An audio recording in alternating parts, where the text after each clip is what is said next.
நம் நகரத்தார்கள் வாணியம் செய்வதற்காக Singapore, Malaysia போன்ற நாடுகளுக்கு செல்வதற்காக நாகப்பட்டினத்தில் தங்கியிருந்த காலத்தில் இருந்து சிங்கப்பூர், மலேசியா போன்ற நாடுகளில் நடப்பது போல் நமது நாகை நீலாயதாக்ஷி அம்மன் கோயில் வேல்மடத்தில் உள்ள வேலுக்கு அங்கி சாத்தி அலங்காரம் செய்து மாடு பூட்டிய ரதத்தில் சித்திரா பௌர்ணமிக்கு முதல் நாள் நடைப்பயணமாக எட்டுக்குடிக்கு சென்று மறுநாள் சித்திரா பௌர்ணமி அன்று மகேஸ்வர பூஜையும்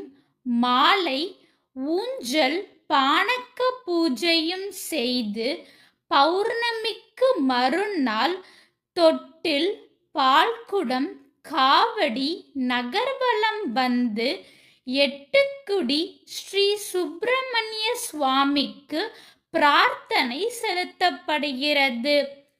அன்று மாலை வேல் மாடு பூட்டிய ரதத்தில் புறப்பட்டு நாகப்பட்டினம் வேல்மடத்திற்கு வந்தடையும்.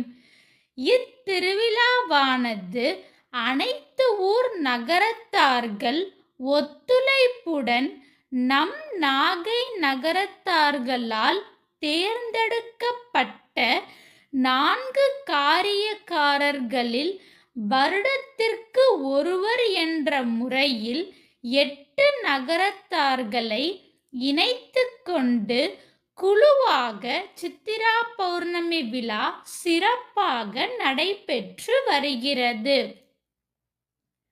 இந்த ஆண்டு மே மாதம் 11ஆம் தேதி நாகை நீலாயதாக்ஷி அம்மன் வேல்மடத்தில் காவடி கட்டி அபிஷேக ஆராதனை செய்து வேல் புறப்பாடாகி 12ஆம் தேதி எட்டுக்குடியில் மகேஸ்வர பூஜையும் மாலை ஊஞ்சல் பானக்க பூஜையும் செய்து 13ஆம் தேதி பால்குடம் காவடி செலுத்தப்படும். எட்டுக்குடியில் மே 12, 13 தேதியில் அன்னதானம் நடைபெறும். அன்னதானத்திற்கு நன்கொடை தர விரும்புபவர்கள் கீழ்கண்ட வங்கி கணக்கில் பணம் செலுத்தலாம் அல்லது ஜிபே மூலமாகவும் நன்கொடை அனுப்பலாம். காவடி, பால்குடம், தொட்டில் பிரார்த்தனை உள்ளவர்கள் முன்பதிவு செய்ய நடப்பு காரியக்காரரை தொடர்பு கொள்ளவும். அனைவரும் சித்திரா பௌர்ணமி விழாவில் கலந்து கொண்டு கதிர்வேலாயுத சுவாமி அருள் பெற அன்புடன் வரவேற்கிறோம்.